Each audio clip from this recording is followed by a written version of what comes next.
The most dangerous secret in the room wasn't spoken out loud. It was folded into a piece of paper that no one was supposed to read. The crystal chandeliers of the Grand Regent Ballroom scattered warm golden light across hundreds of guests dressed in tailored suits and designer gowns. Laughter drifted through the air. Glasses clinked softly. Somewhere near the stage, a string quartet played a familiar melody that blended into the hum of wealth and influence. It was the kind of evening where every smile seemed expensive. Every handshake carried a hidden agenda, and at the center of it all stood Ethan Caldwell. At 38 years old, Ethan had built one of the most powerful technology companies in America. Financial magazines called him a visionary. Business networks called him unstoppable. Most people simply called him a billionaire. Tonight, he looked completely at home beneath the glittering lights. Confident, relaxed, untouchable. Guests gravitated toward him like planets around the sun. Investors wanted his attention. Executives wanted his approval. Politicians wanted a photograph beside him. Ethan enjoyed it, not because he needed admiration. At least that was what he told himself. But because he had spent years becoming the kind of man who controlled every room he entered. Across the ballroom, moving quietly between tables, Claire Whitmore carried a silver tray balanced effortlessly in one hand. Her black and white uniform blended into the background so perfectly that most guests never noticed her. That was normal. Waitresses were expected to appear when needed and disappear immediately afterward. Claire understood the role well. She offered polite smiles, refilled water glasses, collected empty plates, and listened, not intentionally, not out of curiosity, but because people often revealed their true selves when they believed no one important was paying attention. A senator complained about a business rival.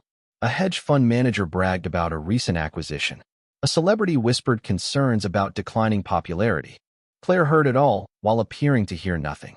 The evening moved smoothly until Ethan Caldwell crossed the ballroom toward a private seating area near the floor-to-ceiling windows overlooking Manhattan. Several executives followed him. Their conversations sounded important, urgent. Claire barely glanced in their direction as she delivered fresh coffee to a nearby table. Then something happened. Small, almost invisible. Ethan slipped a hand into his jacket pocket while speaking to one of his associates. A folded piece of paper loosened from the inside lining. For a moment, it remained caught on the edge of the pocket. Then gravity took over. The note slid free. It landed silently beside a leather chair. No one noticed. Not Ethan. Not his executives. Not the guests surrounding them. Only Claire saw it happen. She paused, just for a second. Her eyes settled on the folded paper resting against the polished floor. Normally, she would have picked it up immediately and returned it without another thought. But something about it stopped her. A strange feeling she couldn't explain. Ethan continued talking, unaware. The executives nodded along. The quartet played softly in the distance. The city lights shimmered beyond the glass. Claire took a slow breath. Then she stepped forward and reached for the note. The moment her fingers touched the folded paper, her expression changed. Not dramatically, not enough for anyone else to notice, but enough that, if someone had been watching closely, they would have seen the color leave her face. She stared at the handwriting visible through a slight opening in the fold. Just a few words, barely enough to form a sentence. Yet somehow those words made her heart skip once. Slowly, Claire looked across the room toward Ethan Caldwell. For the first time that evening, the billionaire did not look powerful. He looked vulnerable, and he had absolutely no idea why. Claire stared at the folded paper for another second before carefully closing it again. The ballroom continued moving around her as if nothing had happened. Waiters crossed the marble floor carrying silver trays. Guests laughed at conversations that would be forgotten by morning. Somewhere near the stage, the musicians shifted into a slower piece. Yet the words she had just seen echoed in her mind with unsettling clarity. She slipped the note into her apron pocket. Not to keep it, not to hide it, simply because leaving it on the floor felt wrong. Ethan Caldwell still stood near the windows, speaking confidently to a group of executives. His posture was relaxed. One hand rested inside his jacket while the other moved occasionally as he emphasized a point. He looked exactly like the man the magazines described. Powerful, certain, in control. Claire wondered how quickly that confidence would disappear if he knew what was written on the paper. She resumed her work. Table 12 needed fresh water. A guest requested another coffee. Someone asked for directions to the terrace overlooking Central Park. Claire answered politely, moving through the ballroom with the calm efficiency she had developed over years of service jobs. To everyone else, she appeared completely normal. Inside, however, her thoughts refused to settle. 10 minutes passed. Then 15. Ethan finally excused himself from the group and moved toward a quieter corner near the bar. He checked his watch, a Swiss model worth more than most people earned in several months. His expression tightened slightly. Not frustration. Anticipation. As if he were waiting for something. Or someone. Claire noticed another detail. He reached into his jacket pocket, then paused. His fingers searched again.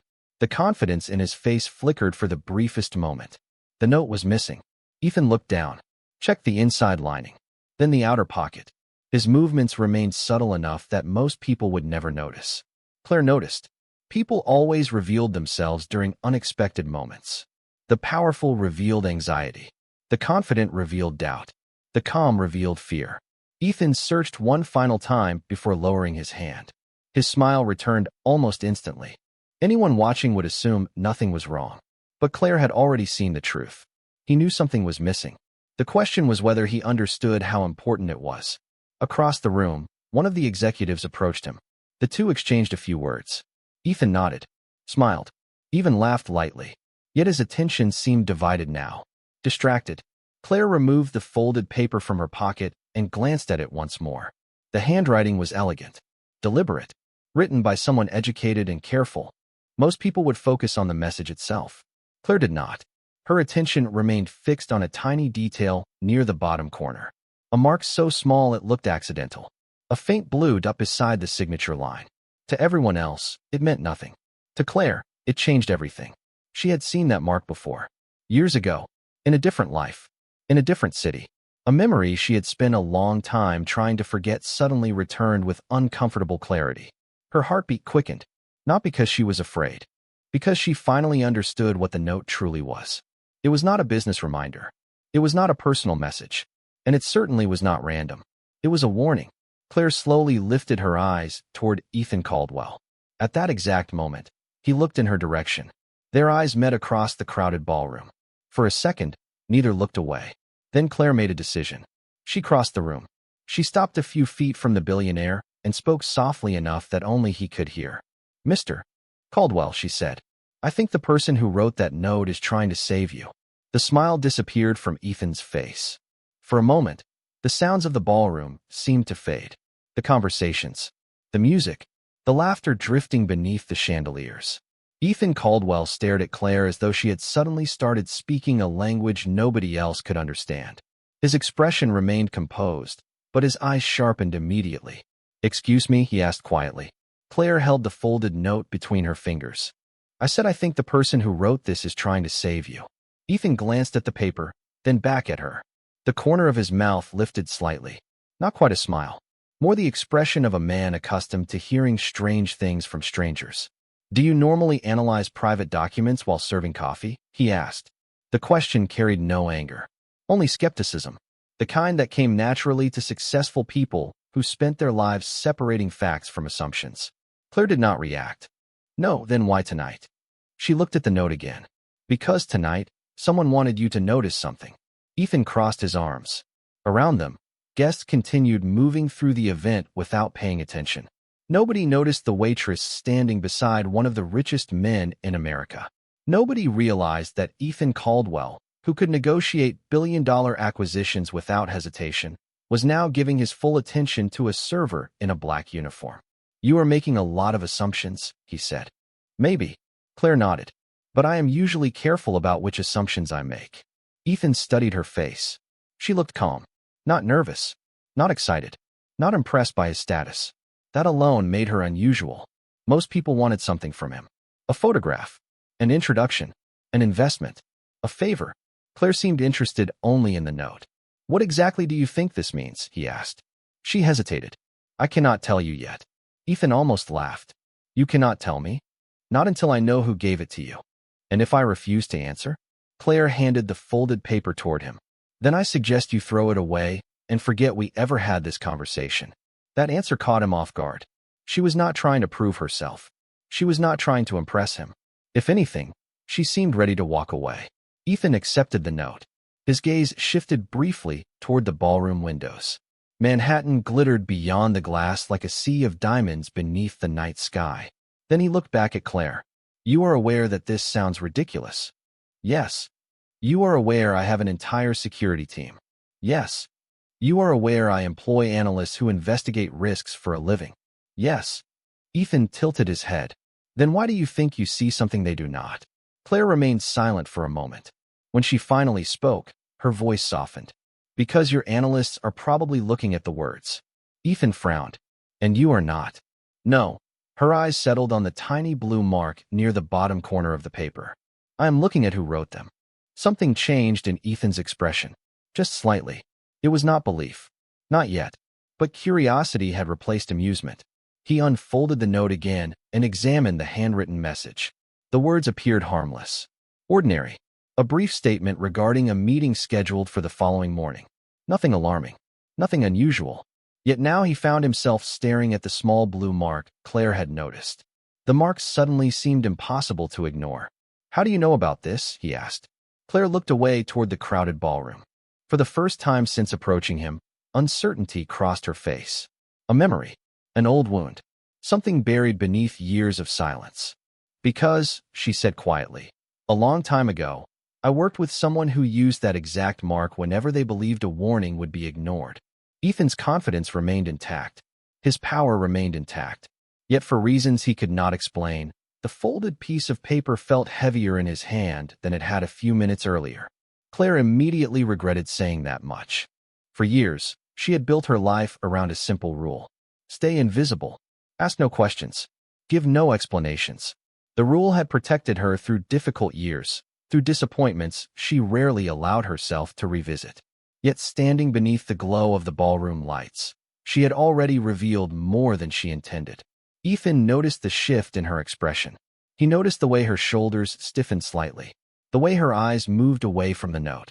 Most people spent their time studying Ethan Caldwell. Few realized he spent just as much time studying them. It was one of the reasons he had become successful. People revealed information constantly. Through words. Through silence. Through hesitation. And Claire Whitmore had just revealed something important. She knew more than she wanted him to know. Who was this person? Ethan asked. Claire shook her head. It does not matter. It clearly matters to you. That does not mean it should matter to you. Ethan folded the note carefully and slipped it back into his jacket. You are making me curious. That is usually dangerous. A faint smile appeared on Ethan's face. Curiosity built my company. And sometimes curiosity convinces people they understand situations they do not. For a moment neither spoke. The ballroom continued sparkling around them. Nearby, a group of investors laughed loudly at a joke. A photographer moved through the crowd collecting images for business magazines. Waiters carried trays filled with champagne glasses. Everything looked normal. Yet Ethan found himself paying less attention to the event than to the woman standing in front of him. Tell me something, Claire. Her eyes narrowed slightly. How do you know my name? Ethan glanced toward her uniform badge. I read. Despite herself, Claire almost smiled. That explains a lot. Good. Then answer my question. She waited. If this note is really a warning, why not tell me exactly what it means? Claire looked toward the ballroom windows. Rain had begun falling outside. Tiny drops traced silver paths down the glass. Manhattan's lights blurred into soft streaks of gold and white. Because I do not know exactly what it means. Ethan frowned. Then what do you know?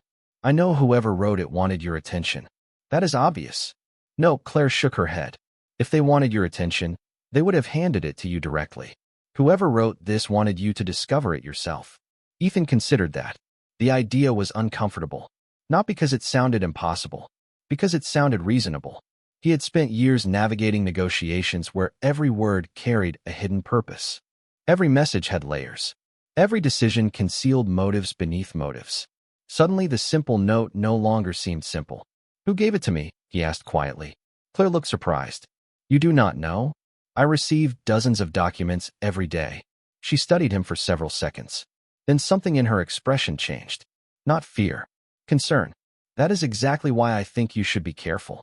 Ethan followed her gaze across the room. Several executives stood near the stage discussing tomorrow's conference schedule. Others mingled among investors and board members. Faces he had known for years. Faces he trusted. Yet for the first time that evening, he found himself wondering which of them had placed the note in his pocket. The thought unsettled him more than he cared to admit.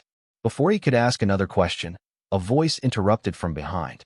"Mr. Caldwell, everyone is waiting for your speech." Ethan turned. His chief operations officer, Daniel Mercer, stood nearby with a polite smile. Ethan nodded automatically. But when he looked back toward Claire, she was staring at Daniel with an intensity that instantly caught his attention. It lasted less than a second. Then her expression disappeared behind professional calm. Yet Ethan had seen it. And for the first time that night, he realized Claire Whitmore had recognized something that he had not. Daniel Mercer looked exactly like the kind of executive investors trusted immediately. His charcoal suit was flawless. His silver tie sat perfectly centered. His smile carried the calm confidence of a man who had spent years presenting quarterly reports and reassuring nervous shareholders. To everyone else in the ballroom, he appeared completely ordinary, reliable, professional, safe. Claire lowered her eyes and stepped back. "Your speech," Daniel reminded Ethan politely. "The board members are gathering near the stage." Ethan nodded. "I will be there in a minute." Daniel's attention shifted briefly toward Claire. The glance lasted less than a second. Professional, dismissive, the kind of glance powerful people often gave service staff without really seeing them. Then he returned his focus to Ethan. "Everything all right?" he asked. "Fine," Ethan replied. Daniel offered a courteous smile before walking away through the crowd.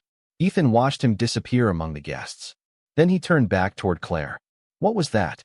Claire adjusted the edge of the tray she was carrying. "What was what?" "The way you looked at him. You are imagining things." Ethan almost laughed.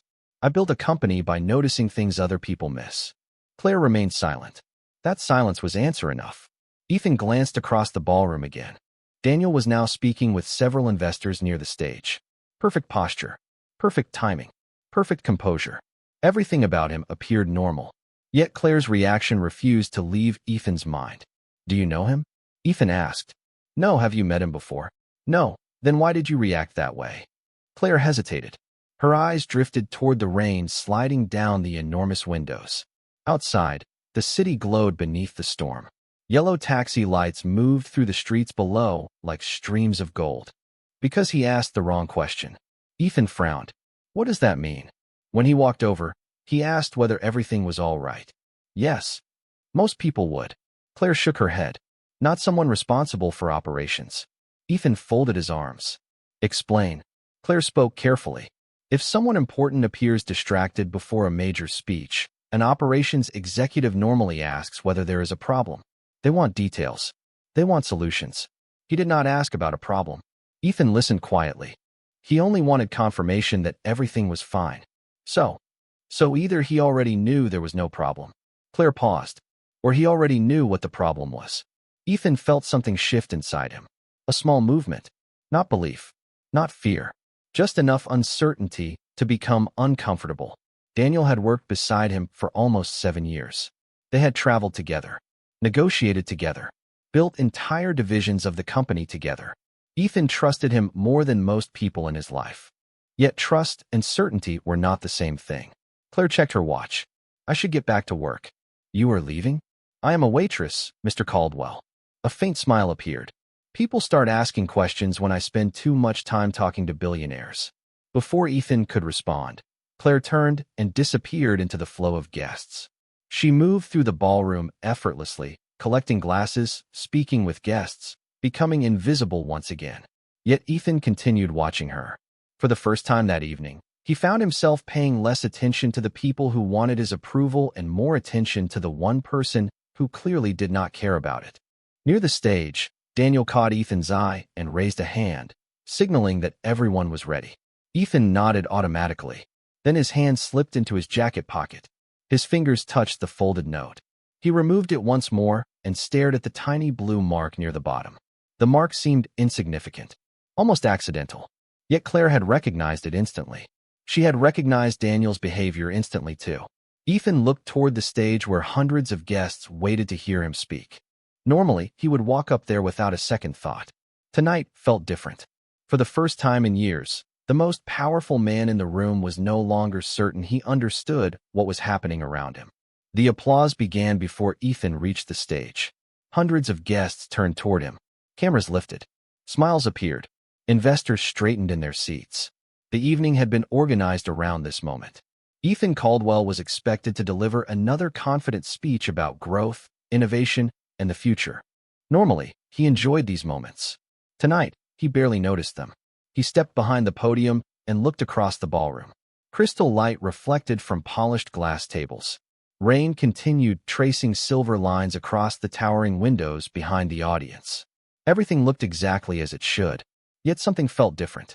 Ethan's hand remained inside his jacket pocket, resting against the folded note. The tiny blue mark seemed to occupy more space in his thoughts than the speech he had spent days preparing. "Good evening, everyone," he began. His voice carried easily through the room. Years of public speaking had taught him how to command attention without raising his volume. The audience immediately quieted. Ethan spoke about technology, about opportunity, about responsibility. The words came naturally. The audience nodded. Some took notes.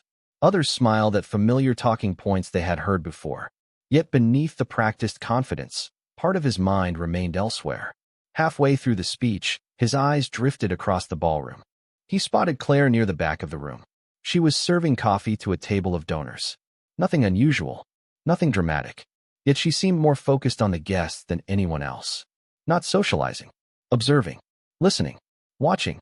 Ethan suddenly realized she had spent the entire evening doing exactly that.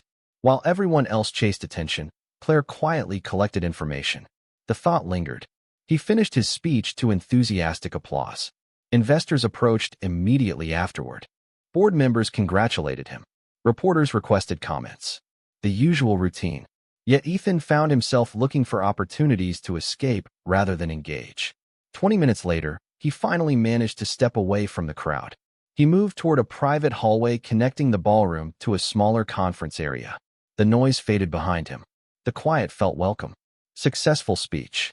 Ethan turned.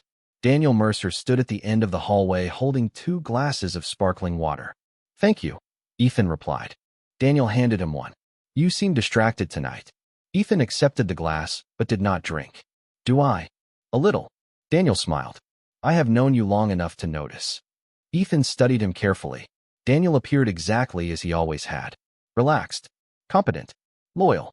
The kind of executive every company wanted. "Let me ask you something," Ethan said. "Of course. Did you put a note in my pocket tonight?" Daniel blinked. Genuine surprise appeared on his face. Or what looked like genuine surprise. "A note?" "Yes." Daniel laughed softly. "No. Should I be concerned?" Ethan watched him for several seconds. The answer sounded natural. The reaction sounded natural. Everything sounded natural. Yet Claire's warning echoed in his mind. Sometimes the most convincing answers were the ones prepared in advance. "Probably nothing," Ethan said. Daniel nodded. "Good. We already have enough to worry about tomorrow." The statement seemed innocent. Yet Ethan noticed something unusual. Daniel's eyes moved briefly toward Ethan's jacket pocket. Just for a fraction of a second. Then the moment disappeared. Most people would have missed it. Ethan did not. Years of negotiation had trained him to recognize tiny shifts in behavior. The glance lasted less than a heartbeat. But it happened. Daniel changed the subject immediately afterward. Upcoming meetings. Investor expectations. Quarterly projections. The conversation flowed normally. Yet Ethan found himself listening less to the words and more to the spaces between them. When the discussion finally ended, Daniel excused himself and returned toward the ballroom. Ethan remained alone in the hallway. He slowly removed the folded note from his pocket. Rain tapped softly against the distant windows. The building seemed quieter now. He unfolded the paper again. This time, something else caught his attention. Not the message, not the blue mark. A small indentation pressed into the corner of the page. Almost invisible, as though another sheet of paper had once rested on top of it. Ethan narrowed his eyes. For the first time that evening, he realized there might be more to the note than anyone had noticed. The hallway remained empty after Daniel disappeared around the corner. Ethan stood alone beneath the soft glow of recessed lights, staring at the folded paper in his hand. The faint indentation near the edge was almost impossible to see unless the page caught the light at exactly the right angle. Most people would have ignored it. Ethan almost had. But tonight, too many small details refused to stay small. He turned the paper slightly. The indentation became clearer. Not words. Not a complete sentence. Just fragments of pressure left behind by another sheet. Someone had written on a page placed above this one. The message beneath had absorbed traces of it. Ethan frowned. Years ago, during the early days of building his company, he had learned that information rarely disappeared completely. Every decision left traces. Every action left evidence. The question was whether someone bothered to look for it. He slipped the note back into his pocket and returned to the ballroom. The event was beginning to wind down. Some guests had already left. Others lingered near the bar or gathered around investors discussing future opportunities. The energy had changed. Less formal. More relaxed. Ethan's eyes immediately searched the room. He found Claire near a coffee station arranging cups onto a silver tray. She looked exactly as she had all evening. Calm. Focused. Invisible to almost everyone around her. Ethan crossed the room. Claire noticed him approaching before he spoke. "You found something," she said. Ethan stopped. "How did you know?" "Because you are walking faster." A faint smile touched his face despite himself. "There is an indentation on the note." Claire's expression changed instantly. An indentation? Ethan removed the folded paper and carefully showed her the corner. Claire studied it under the ballroom lights. Her eyes narrowed. For several seconds, she said nothing. Then she placed the tray down on a nearby table. "Do you have a pencil?" Ethan looked surprised. "A pencil? Trust me." Ethan reached into his jacket and handed her a mechanical pencil. Claire shook her head. "Not that." "Why?" "Too precise." She pointed toward a guest registration desk nearby. "I need a regular pencil." 5 minutes later, they stood alone inside a small service office adjacent to the ballroom. The room contained stacks of event materials, extra linens, and supply cabinets. Rain tapped softly against a narrow window overlooking the city. Claire placed the note carefully on a table. Then she turned the pencil sideways and gently brushed graphite across a blank sheet positioned over the indentation area. Ethan watched silently. Gray marks slowly appeared. Faint at first, then clearer. Not enough to reveal complete sentences, but enough to expose partial words. Ethan leaned closer. The first visible fragment appeared near the center. Transfer. Another emerged near the bottom. Tomorrow. Then a third. Mercer. The room became completely silent. Neither spoke. Neither moved. Ethan stared at the name. Mercer. Daniel Mercer. It could have been coincidence. It could have referred to someone else. Yet after everything that had happened tonight, coincidence felt increasingly unlikely. Claire carefully set the pencil down. "Now do you understand why I was concerned?" Ethan looked at the partially revealed words. His mind raced through possibilities. Explanations. Scenarios. Yet none of them made sense. Daniel had been beside him for years. Daniel had helped build the company. Daniel knew every major project, every acquisition, every strategic plan. Ethan slowly exhaled. "No," he admitted quietly. "I understand less than I did before." Claire nodded. "That means we are finally asking the right questions." At that moment, Ethan's phone vibrated inside his jacket. A new message had arrived. He glanced at the screen. The sender had no name, no number, only a private address. The message contained a single sentence. "Stop trusting the people who always agree with you." The message remained on Ethan's screen for several seconds. Simple words. No greeting. No signature. No explanation. Yet somehow they felt more unsettling than the note itself. Claire read the sentence and slowly looked up. "Someone is trying very hard to reach you." Ethan locked the screen. "Or manipulate me." "Possibly." Claire nodded. "The question is why." The service office suddenly felt smaller. Outside the door, the sounds of the event continued as guests prepared to leave. Chairs shifted. Conversations drifted through the hallway. The evening was ending for everyone else. For Ethan, it felt like it was only beginning. He slipped the phone back into his pocket and studied Claire. "Who are you?" The question came out more directly than he intended. Claire looked away. "A waitress." "No," Ethan shook his head. "A waitress does not identify hidden marks on confidential notes. A waitress does not know how to recover impressions from paper. A waitress does not look at executives the way you do." Claire folded her arms. "You would be surprised what people learn when life changes unexpectedly. That is not an answer. It is the only one I am giving tonight." Ethan stared at her. For the first time all evening, he sensed a wall he could not easily move. Claire had spent years protecting parts of her story. Whatever had happened before she arrived at this hotel, she clearly intended to keep it buried. A knock interrupted the silence. Another server stepped inside. "Claire, they need help breaking down the ballroom." "I will be right there." The young server disappeared. Claire picked up the tray she had left on the table earlier. "I should go." Ethan nodded slowly. "Will I see you again?" "I work Thursday through Sunday." The answer almost sounded like a joke. Almost. Before Ethan could respond, she walked toward the door. Then she paused. "Mr. Caldwell." "Yes." "Whatever happens tomorrow, do not make decisions based on fear." Ethan frowned. "What makes you think I am afraid?" Claire offered a small, knowing smile. "Because powerful people rarely start asking questions until they are." Then she was gone. Ethan remained alone in the room. The words lingered long after the door closed. 10 minutes later, he stood in the back seat of his waiting car as it moved through rain-soaked Manhattan streets. The city lights reflected across the wet pavement like scattered stars. Normally, he used travel time to answer emails or review reports. Tonight, he opened his laptop and searched through company records instead. One name appeared repeatedly: Daniel Mercer. Promotion approvals, expansion projects, international transfers, hundreds of documents. Everything looked normal, impeccably normal. Ethan kept searching. Midnight approached. The city outside grew quieter. Then something finally caught his attention. A transaction report from 18 months earlier. Not illegal, not suspicious, just unusual. A small transfer authorization connected to a consulting firm Ethan barely remembered approving. He opened the file. Then another. Then another. Individually, they meant nothing. Together, a pattern began to emerge. Small decisions, small approvals, small financial movements.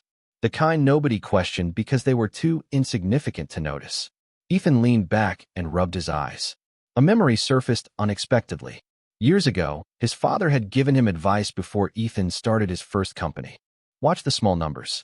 Everyone protects the big numbers. Ethan opened another file. Then another. By 1 o'clock in the morning, he no longer cared about the missing note. He cared about something else. The pattern.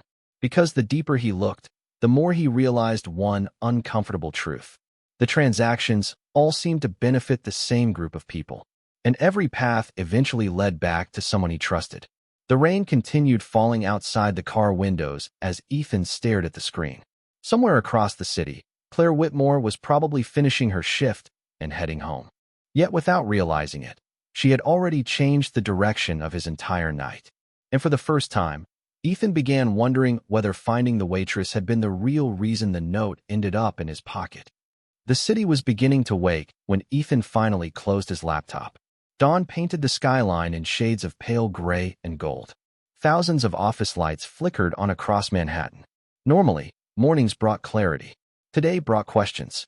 The files remained open on the screen in front of him. Rows of transactions, approval chains, consulting agreements. Nothing dramatic. Nothing illegal. Yet the pattern continued appearing no matter how he examined it. Small decisions had quietly redirected millions of dollars toward a handful of outside firms. Not enough to trigger alarms. Not enough to attract auditors. Just enough to matter. Ethan leaned back in his chair and stared through the glass wall of his office. Somewhere below, traffic was beginning to build. Delivery trucks rolled through the streets. Commuters hurried toward train stations. The world continued moving. Yet his attention remained fixed on one question. Who had wanted him to see this? His phone buzzed. A calendar reminder. Executive strategy meeting. 9 o'clock. Ethan glanced at the clock. Less than 45 minutes remained. Normally, Daniel Mercer would already be preparing briefing materials. Normally, Ethan would walk into the meeting confident and informed. This morning felt different. His thoughts drifted unexpectedly toward Claire. He realized he knew almost nothing about her. No last name until the name tag. No background. No explanation for her unusual knowledge.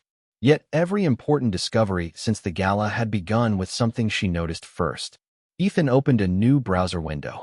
He hesitated for a moment. Then he typed her name. Claire Whitmore. Hundreds of irrelevant results appeared. Social media profiles. Public records.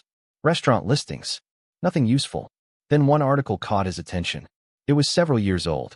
Buried deep in search results. The headline mentioned a prestigious fellowship program focused on corporate intelligence analysis. Ethan clicked it. A group photograph appeared. Young professionals standing together at a university conference. Ethan immediately recognized Claire. She looked younger, more confident somehow, standing near the center of the image. Beneath the photograph, a caption identified participants selected from top programs across the country.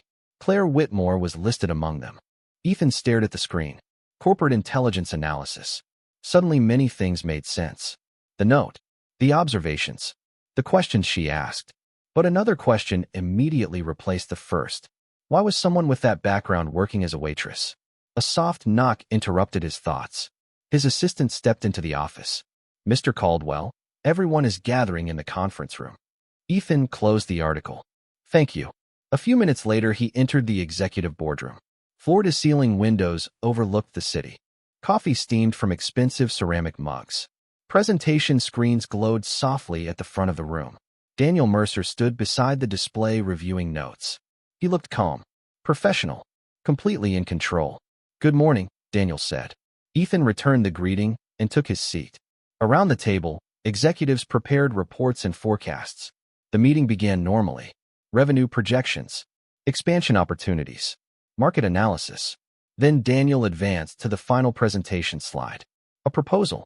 Large, ambitious, time-sensitive. Approval required before noon.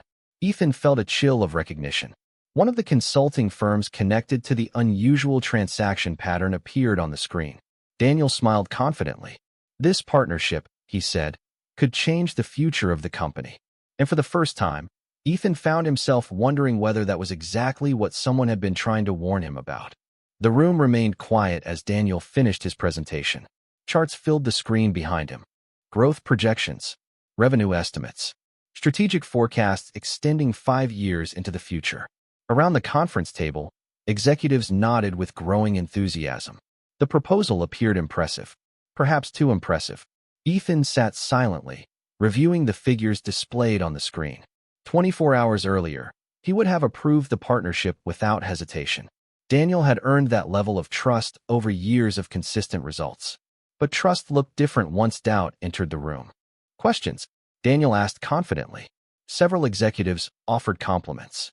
One board member described the proposal as visionary. Another called it a rare opportunity.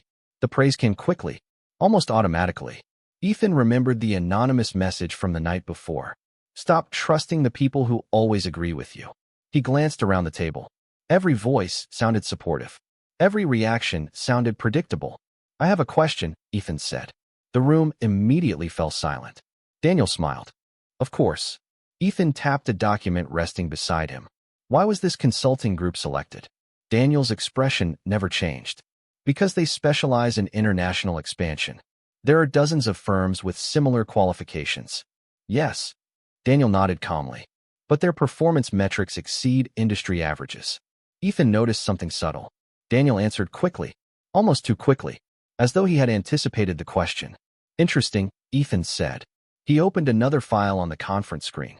Because according to our internal records, this firm has received preferential access to at least 6 projects over the past 18 months. Several executives exchanged confused glances. Daniel remained composed. Those decisions were approved through standard procedures. I know. Ethan looked directly at him. Most of them were approved by me. The room grew quieter. Daniel folded his hands. Then I am not sure I understand the concern. Ethan leaned back. Neither am I. The answer surprised everyone, including Daniel. That is exactly the problem, Ethan continued. I do not understand why the same names keep appearing. For the first time, uncertainty flickered across several faces around the table. Nothing dramatic, just enough to change the atmosphere. Daniel recovered quickly. Patterns can appear meaningful when viewed without context. Ethan almost smiled. It was a reasonable answer. A smart answer. The kind Daniel always gave. Yet something felt different now. Every explanation seemed designed to end the conversation rather than explore it. The meeting continued for another hour. Reports were reviewed. Decisions were postponed. The partnership vote was delayed pending additional analysis. Daniel remained professional throughout. Calm, respectful, completely controlled.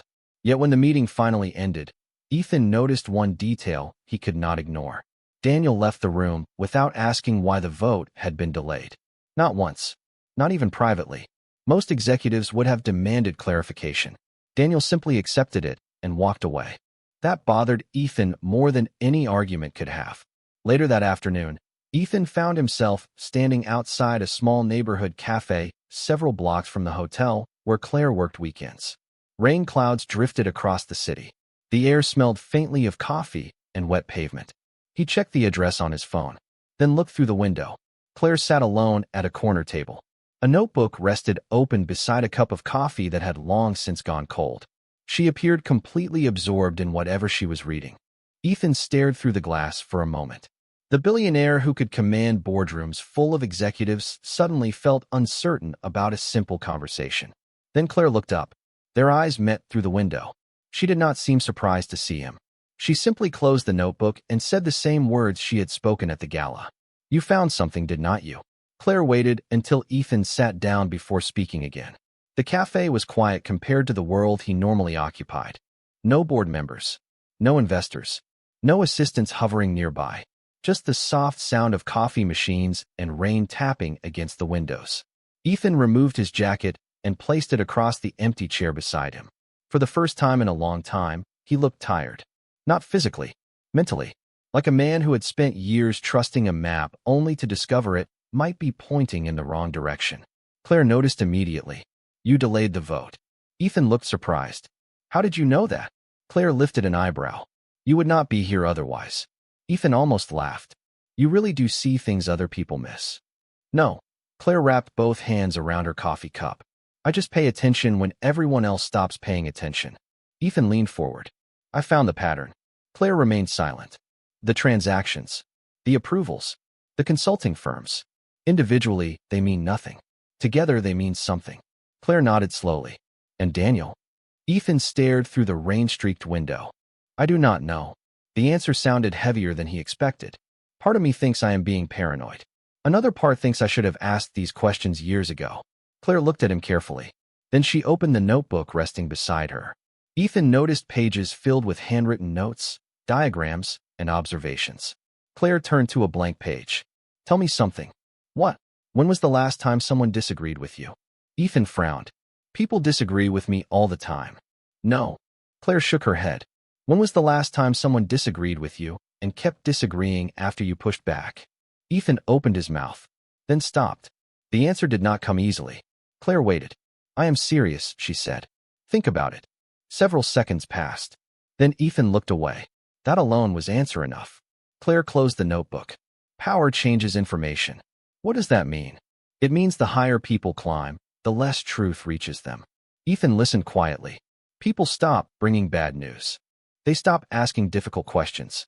They start protecting your confidence because their careers depend on it. Claire's voice remained calm. Eventually, you are surrounded by intelligent people who only show you what they think you want to see. Ethan remembered the boardroom that morning. The quick agreement. The predictable praise. The immediate support. Suddenly, the anonymous message made more sense than ever.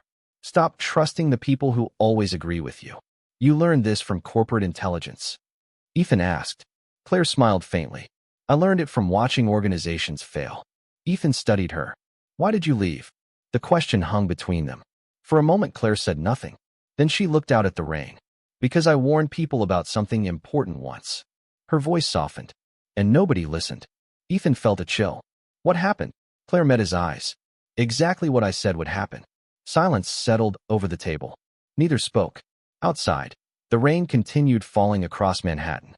Finally, Ethan reached into his pocket and placed the folded note on the table. Whoever sent this wanted me to find you. Claire stared at the paper.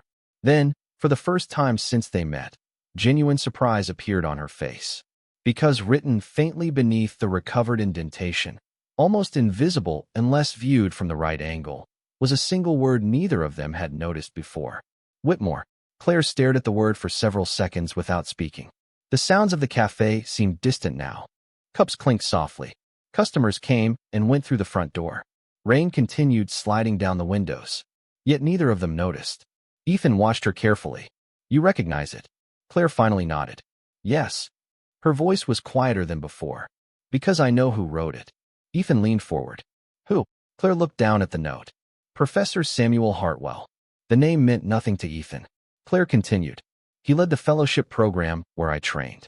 Corporate intelligence, risk analysis, strategic investigation. He was the one who taught us how to see patterns hidden inside ordinary information. Ethan frowned. Why would he send this? He would not. Claire shook her head immediately. That is what makes this strange. She traced the edge of the paper with her finger. Professor Hartwell retired 3 years ago. Retired? Claire hesitated. Officially. Ethan noticed the word. Officially. It carried the weight of unfinished history. What really happened? Claire looked out the window. For a moment, she seemed somewhere else entirely. He warned a major corporation about internal misconduct. Nobody listened. The executives dismissed him. The board ignored him. 6 months later, everything he predicted happened. Ethan remained silent. After that, Claire continued. He disappeared from public life. No interviews. No consulting. Nothing. And the blue mark? It was his signature. Claire gave a faint smile. Not his name. His signal. He used it whenever he believed people would ignore the warning itself. Ethan sat back. Suddenly, the entire chain of events looked different. The note, the message, the hidden impressions, the word Whitmore. None of it felt random anymore. So someone connected to Hartwell wanted me to find you. Claire slowly nodded. That appears to be exactly what happened. Ethan stared at the note again. Why? Claire was quiet for several seconds. Then she answered the question she had been avoiding since the gala. Because years ago, I worked on one of Hartwell's investigations. Ethan listened carefully. We discovered evidence that a company was making decisions based on filtered information. Claire's eyes lowered. Important reports were being redirected. Warnings were being softened. Leaders were only seeing what others wanted them to see. Ethan felt a chill. The similarity was impossible to ignore. What happened? Claire smiled sadly. Exactly what always happens. The people in charge trusted the wrong voices. Silence settled between them. Finally, Ethan asked the question that mattered most. And if the same thing is happening now? Claire looked directly at him. Then someone believes you still have time to stop it. At that moment, Ethan's phone vibrated. A new email appeared on the screen. No sender name. No subject line. Just a single attachment. Ethan opened it. His expression changed immediately. Claire noticed. What is it? Ethan slowly turned the screen toward her. It was a scanned photograph taken nearly 4 years earlier. A group of executives stood together at a corporate conference.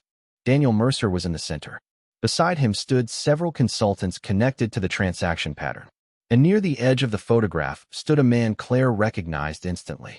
Older, gray-haired, watching the camera with calm eyes. Professor Samuel Hartwell. Beneath the image, someone had typed a single sentence. You are finally looking in the right direction. The photograph changed everything, not because it proved guilt, but because it revealed a truth Ethan had been avoiding for years. He had built a company powerful enough to influence industries, employ thousands of people, and shape the future of technology. Yet somewhere along the way, he had stopped questioning the voices closest to him. Over the following weeks, independent auditors reviewed every recommendation, every contract, and every approval connected to the pattern Claire had helped uncover. The results were not dramatic headlines or scandalous revelations. They were something far more important. Clarity. Layers of assumptions were removed. Processes were corrected. Decisions were re-examined. Several partnerships were quietly terminated. New safeguards were introduced. Most importantly, Ethan rebuilt a culture where disagreement was not punished, but valued. Daniel Mercer eventually left the company. There was no public spectacle, no humiliation, no grand confrontation, just a recognition that trust required transparency, and transparency required accountability. For Ethan, that lesson mattered more than any quarterly report. One rainy evening nearly 3 months later, Ethan returned to the same hotel ballroom where everything had begun. Another charity event filled the room with familiar music, elegant conversations, and expensive smiles. Yet this time, he noticed something he would once have overlooked. The people serving coffee. The people arranging chairs. The people moving quietly through the room while others occupied the spotlight. Near the back of the ballroom, Claire Whitmore stood beside a table, speaking with a younger employee who appeared nervous. She listened patiently, offered advice, then smiled in that calm way that always seemed to make people feel steadier. Ethan walked over. Claire noticed him immediately. Mr. Caldwell, she said. Claire. For a moment, neither spoke. The ballroom shimmered around them just as it had months earlier. Finally, Ethan reached into his jacket pocket and removed a small envelope. Claire accepted it with a puzzled expression. Inside was a simple card, an offer to join a new advisory team focused on organizational integrity and strategic oversight. Not because Ethan wanted to rescue her, not because he felt indebted, but because he respected her judgment. Claire read it carefully before looking up. You know, I might disagree with you. Ethan smiled. That is exactly why I am asking. For the first time, Claire laughed. A genuine laugh. Warm and unguarded. The answer came a week later. She accepted. Not because of the title. Not because of the salary. Because she finally believed someone was willing to listen. As the evening ended, Ethan stood near the ballroom windows watching rain drift across the city lights below. Months ago, he had entered this room believing power came from being the smartest person in the room. Now he understood something different. Real strength came from listening when the quietest person had something important to say. Across the ballroom, Claire was helping staff clear tables. She looked exactly the same as the night they met. Calm, unassuming, ordinary to anyone who was not paying attention. Ethan smiled to himself. The quiet ones were never truly ordinary. And sometimes the person who changes your life is the one everyone else overlooks. If this story reminded you of someone whose wisdom was hidden behind an ordinary job, an ordinary title, or an ordinary appearance, share their story in the comments. And if you enjoy stories about dignity, character, and unexpected truth, stay with us for the next one. Some of the most important lessons arrive in the quietest moments.